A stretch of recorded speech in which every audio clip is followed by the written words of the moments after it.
Alright, so at some point this segment decided to not quite die. Two of the LEDs are still lighting. That third one right there, that is definitely dead. So what I am going to do is attempt a first ever for me, which is to surgically remove this and replace it exactly and in place.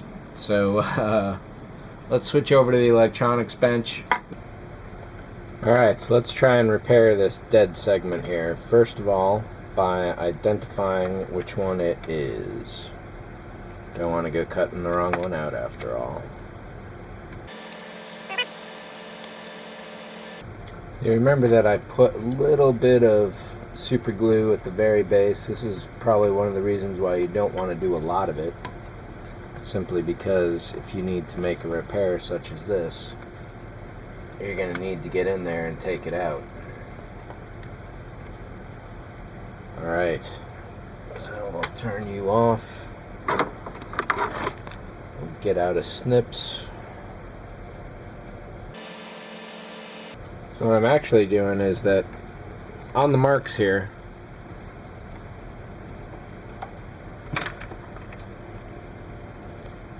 on these marks here, there's a cut line right down the middle of that copper.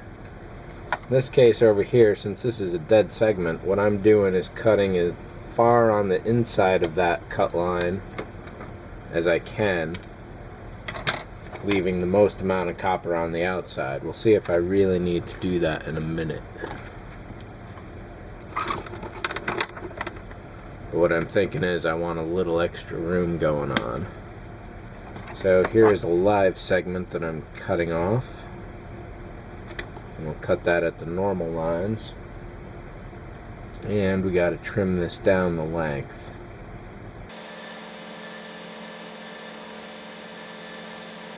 Now, as I've mentioned before, you can pretty much take that right down to the copper line and the solder points all along the edge there. I could even trim this in a little tighter, I think. But just to make sure it still works, try and give it a little touch here.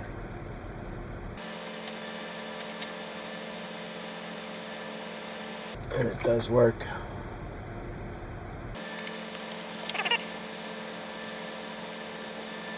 Take the tape off the back.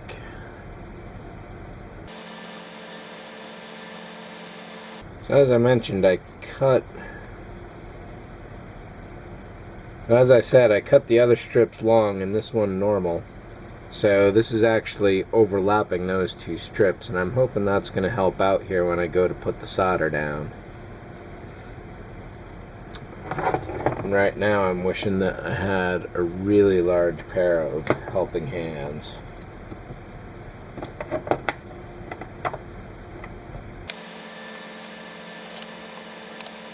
If only this could be higher.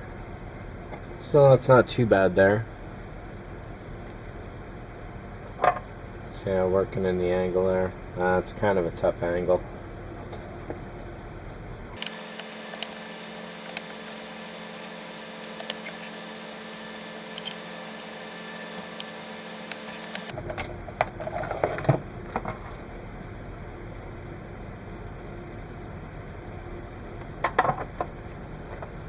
So here's the basic idea. What we're going to do is, rather than try and hold this in the soldering iron and the piece, we're going to cut 4 tiny little pieces.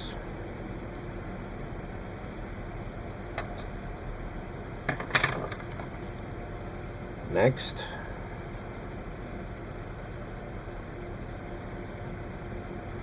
take piece 1, kind of position it into place on top of the copper. Oh, right at the seam. That works pretty well.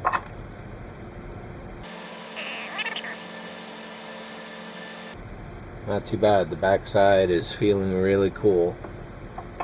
No issues there. We'll get solder piece number 2.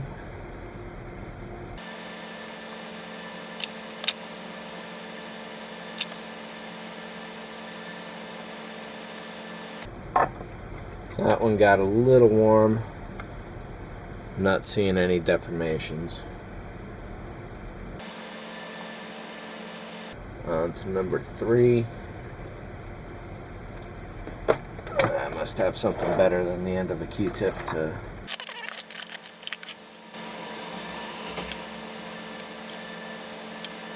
the seam on these copper joins is really working out to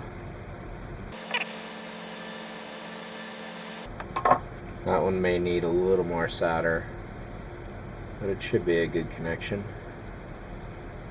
And my 4th piece of solder is right. Just got a new one.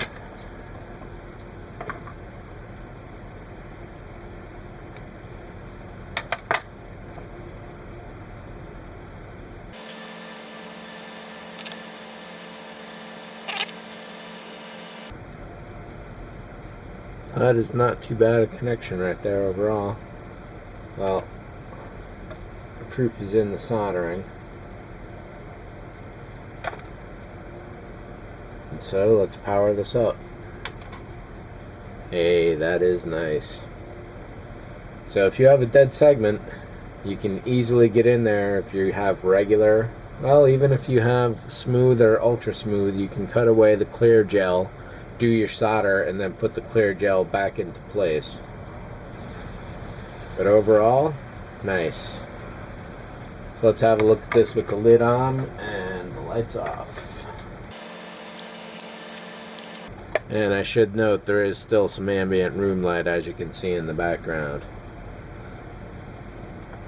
So the top needs a little readjustment on the aiming. Everything looks good around the circle. Can't see the colors of the wires through the plastic. There's a slightest bit of a glow of that styrene sprue that's sticking out of there. That's just the wires crossing there.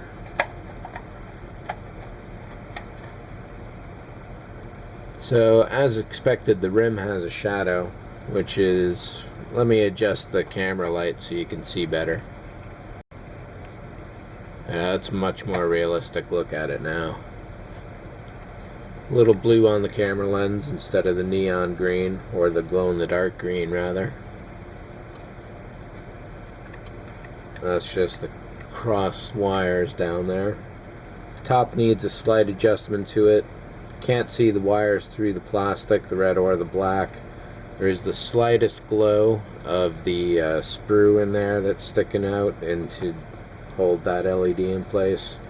You can see the curvature of the LED tape pulling off to the center, so I'll have to set that back. As expected along the sides, that's pretty much all shadow.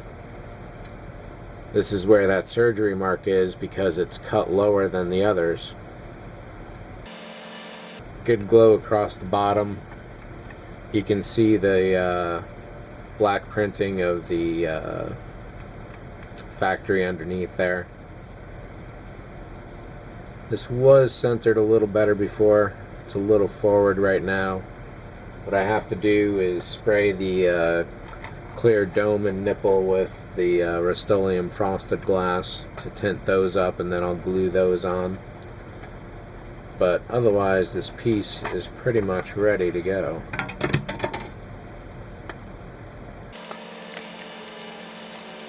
There, so I just nudged that back into place, so that is... So I just nudged that back into place, so that is dead center. This one, I'm happy with that. It's just slightly forward, but not too much. And that works for me. So putting your LED tape, starting it right at the base of the neck, means you're going to have a dark shadow here. The neck cannot be lit itself. We may have to strip the color off these wires as that goes into the neck, because there will be some light transferred from the saucer and from the body, which lights up the neck pretty well, but it doesn't quite work for the nacelles overall. So I am ready to glue the saucer together.